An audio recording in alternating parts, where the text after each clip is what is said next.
Hello, dear students. The next question from JEE Mains, September 3, 2020. Using screw gauge pitch 0.1 centimetre, तो आपके पास screw gauge है, pitch 0.1 centimetre है, 50 divisions हैं total circular scale के अंदर. Thickness of an object is measured, it should be recorded as. तो thickness इसमें से कौन सी होगी, रीडिंग बतानी है.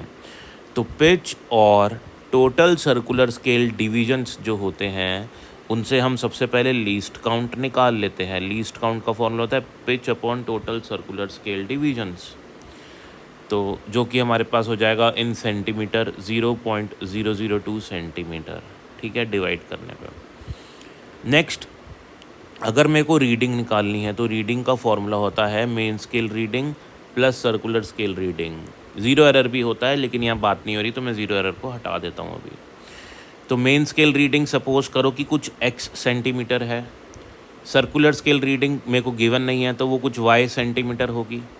ठीक है, अब सर्कुलर स्केल रीडिंग जो होती है एक्चुअल में क्या होता है मैं आपको बताता हूँ. यहाँ पे अगर मैंने कुछ वायर लगा दी सपोज़ करो, और उस कंडीशन में जब मैंने यहाँ वायर लगाई, दोनों ये जो जॉज हैं यहाँ पे आप इसको टच कर रहे हैं, तो सपोज़ करो कि यहाँ पे कोई रीडिंग दिखा रहा है, मान लेते हैं 62 दिखा रहा है या 65 दिखा रहा है. ओके, 65 दिखा रहा है. तो यहाँ पे इसका 65 दिखाने का क्या मतलब है कि यहाँ पे जो 65th डिवीज़न है वो इस लाइन को टच कर रहा है. तो हमारी रीडिंग क्या होगी, 65 multiply by least count. Least count मतलब ये जो सर्कुलर स्केल होती है ना, इसका एक डिवीज़न लीस्ट काउंट के बराबर होता है. तो रीडिंग क्या हो जाएगी सर्कुलर स्केल की, सर्कुलर स्केल की रीडिंग होगी जितने डिवीजन्स हैं, 65 डिवीज़न है, और एक डिवीज़न की वेथ मेजरमेंट कितनी होती है, एक डिवीज़न की मेजरमेंट लीस्ट काउंट के बराबर होती है. तो टोटल सर्कुलर स्केल की रीडिंग कैसे निकालते हैं, डिवीजन्स जो यहाँ टच कर रहे हैं मल्टीप्लाई बाय लीस्ट काउंट. ठीक है ना. तो सर्कुलर स्केल की रीडिंग होगी डिवीजन्स, और वो तो गिवन नहीं है हमको, तो हम y मान लेते हैं. ठीक है, y डिवीजन्स और लीस्ट काउंट अपन निकाल चुके हैं 0.002, तो y इंटू 0.002. यानी कि अगर यहाँ पे कुछ भी वैल्यू है, डजेंट मैटर 1 2 3 4 5 है, जो लास्ट डिजिट होगी मेरी, जो भी नंबर बनेगा लास्ट डिजिट होगी वो 2 का मल्टीपल होने वाला है. सपोज़ यहाँ पे 5 है और यहाँ पे 3 है. ठीक है, तो जो मेरा आंसर होगा वो 5 प्लस 3 इंटू 0.002 होगा.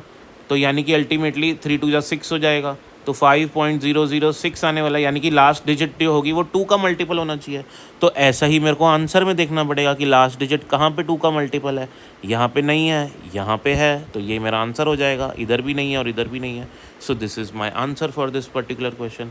अगर आपने स्क्रू गेज के और बहुत सारे क्वेश्चन सीखने हैं तो मैंने लिंक दे रखा है फोल्डर का डिस्क्रिप्शन में. देखो, सारे क्वेश्चन सीक्वेंस में बहुत अच्छे से, आपको बहुत सारे क्वेश्चन समझ में आएंगे, कंसेप्ट स्ट्रांग होगा आपका और प्रैक्टिस बहुत अच्छी हो जाएगी. Keep watching Simran sir. For more videos like and share and subscribe. Thank you.